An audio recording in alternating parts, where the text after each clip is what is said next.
guys, it's Jess, and this is going to be actually one of the informal webinars that I'll be running this year, and this one's actually focusing on writer's block, which is a severe problem that's threatened our community for ever. So I wanted to go over some of the tips that I have found useful over the years, and also go over some of the websites that I found to aid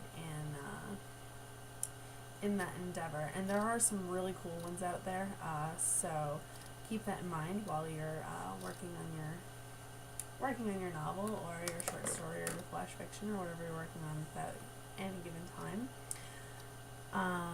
So yeah, let's get started.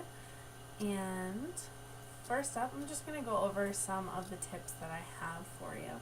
And I mean, again, not all of these are going to apply to everyone, but these are some general tips, and you can pick and choose at what you'd like. And I'm also going to include some interesting websites, so you just look for the little notes throughout the video on YouTube, and make sure you go ahead and visit those sites that I give you. So first up, like I said, is a bunch of tips that are fairly easy to follow, I think, and could help. So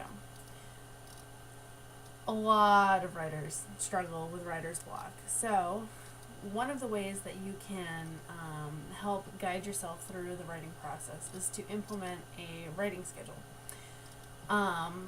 Either set aside a specific time during your day to write, or a set number of words that you're going to write. This is going to force you to work past your writer's block. Either force you to work past it, or you will be able to build up a sort of immunity to the writer's block virus. So make sure that if you do implement this schedule, you actually are making your word count, making the hour-long commitment, or whatever you have written down. Just make sure that you stick to it and that your writing regimen takes a priority.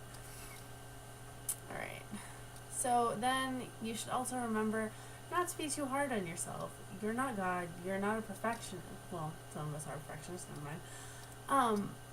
But you have to understand that writer's block sometimes emerges because you're stuck on a character because you don't like the direction they're going or what have you. Keep in mind that the beauty of writing is you can go back and erase parts. So maybe you just need to get that part out of your system. So go ahead and write it. Even if it's crap, just write it. And then you'll be able to go back and either you'll end up liking it or you can rework it so that you will like it in the future.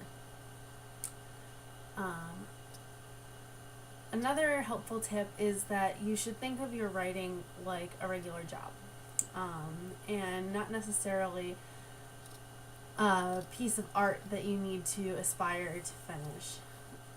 A lot of very famous and dedicated writers actually write for hours at a time, even if this isn't their primary job. So keep in mind that in order to be successful in the field, you have to treat it like you're already successful and that you're already going to be paid for whatever you're writing. I'm not saying quit your day job because I do not advocate that whatsoever, but you should keep this in mind, okay? That being said, if you're thinking of it like a regular job, make sure that you're setting deadlines for yourself, because if you hit those deadlines, you'll feel a sense of accomplishment. And if you've worked through the writer's block, then congratulations, you've done something and it's great. You've met a deadline and you're on your way. So after you've met all of your deadlines and you finish the project, take some time off. For God's sake, take some time off. Whether you go have a glass of wine, go see your family that you haven't heard from for 12 hours or so, or, just go for a walk with the dog, because the dog probably really needs to pee at this point. Just take some time for yourself, whether it's a couple hours, whether it's a day, whether it's a week. Just take some time for yourself, because it's really important. A healthy author with a healthy mind will create wonderful, wonderful things. So, if you've had writer's block for a really long time, you might want to take a look and examine why you have the writer's block. Maybe you should take some time and have a journal. And yes, this seems like a whole lot more writing. But if you take this journal and label it, maybe writing journal or something, and write about your anxieties as far as writing and the creative process is concerned, maybe it will help. Also, being part of a writing group, Inkwell Imaginings, or having friends that write as well, you can vent to them and you can say, oh my god, I'm having this awful time with this writer's block. One of my characters just will not work with me, and no matter what I do, I can't get past this. Because 10 to 1 says if you have friends that write, they'll be able to commiserate with you 100%. And you never know, maybe just talking it out will get you past that writer's block. So having creative friends is definitely a big, big, big 2 thumbs up. Alright, another tip is to work on more than one project at a time, though at the same time it depends on how focused you are on this. Though at the same time you could be working on your writer's journal and your main project, keeping some avenues open for yourself. But it depends on your focus level and whether or not switching back and forth would actually help you or not. You know yourself best. I can't tell you what to do. So if you multitask very well, absolutely take up more than one project and go to town, because it will probably help you. If you're a very focused person, then you should probably not. But at the same time, make sure that you are doing something to vent your frustrations about the writing process. That being said, from moving from the internal to the external, look around at your writing space. Is the chair too comfortable? Do you tend to fall asleep? Is the writing desk not the right height? Do you end up with a backache at the end of it? Do you have enough lighting in your room? Would it help trying to write from, say, Dunkin' Donuts or a coffee shop for a change? There is a lot to be said for a change of scenery. So maybe this will help. You never know until you try, and if you have a laptop, I definitely advocate looking into local coffee shops and seeing what the writing scene is, seeing what the atmospheres are like, because maybe sitting on the sofa in front of the fireplace at your local coffee shop might inspire you more than sitting around at your desk at home trying to bang out a story. And when all else fails, remember, you started writing for a reason. Why did you start writing? Was it for this one specific project?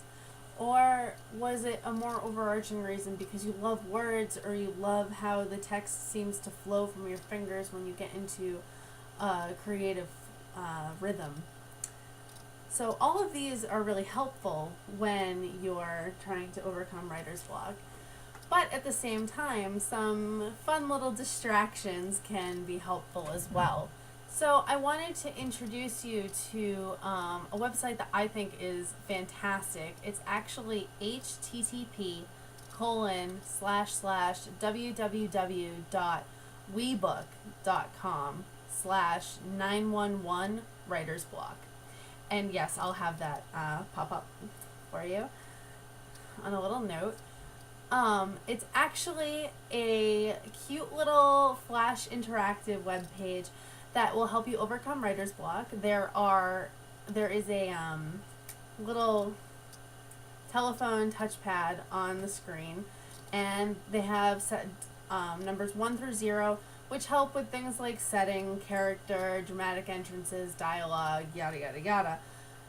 And what you would do is you would hit one of the numbers and it will come up with a quote or a prompt or something for you. And it may, in fact, help propel you forward, getting you past something or making you think maybe outside of the box a little bit for your character. And it is very funny sometimes. And they do have some very interesting tips that writers have submitted over the years. So they also have a tab called Writing Advice. I haven't used it all that much. I think that the 911 writer's block is a beautiful distraction during all of this, especially when you're frustrated. Dial 8 to kill a character. It's wonderful. Even if you just write 200 words about how you want to choke your character out because he's being an abstinent asshole. Sorry. So moving on to the next site is actually one of my favorite sites in general. It's called the Quote Garden, and they have topics ranging from different holidays to quotations on anything from breathing to taxes, unemployment, yoga, medical stuff, environmental quotes, emotions, what have you. And they're all from noted people, with the exception of the anonymous quote from here and there. But there are a lot of things on here that can help propel you forward. Again, like the 911 writer's block website, they can help you push past a lot of it.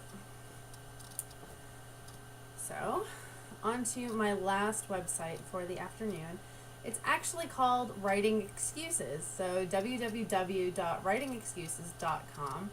And this was sent to me by my friend Emberage, and he actually introduced me to it because of their podcasts, which are fantastic. They have different writers on all the time. They're always discussing different audiobooks, and they give you writing prompts. Now, not all of them are going to apply to you, obviously, from the get-go, but at the same time, you never know, so you could look back through all of their podcasts in the past and even maybe just look through the writing prompts because they could help you. So, that being said, I hope that I have given you enough of information on writer's block and how to overcome it and enough resources to help get you through it. Because, like I said before, it's an extremely, extremely frustrating point in a writer's life when you sit there and suddenly have no idea what you're doing, why you're doing it, or how to fix it. So, with that being said, I hope that everyone has a wonderful week and that writer's block is not a problem for you. And as always, happy writing, and I will see you again next week. Have a great week.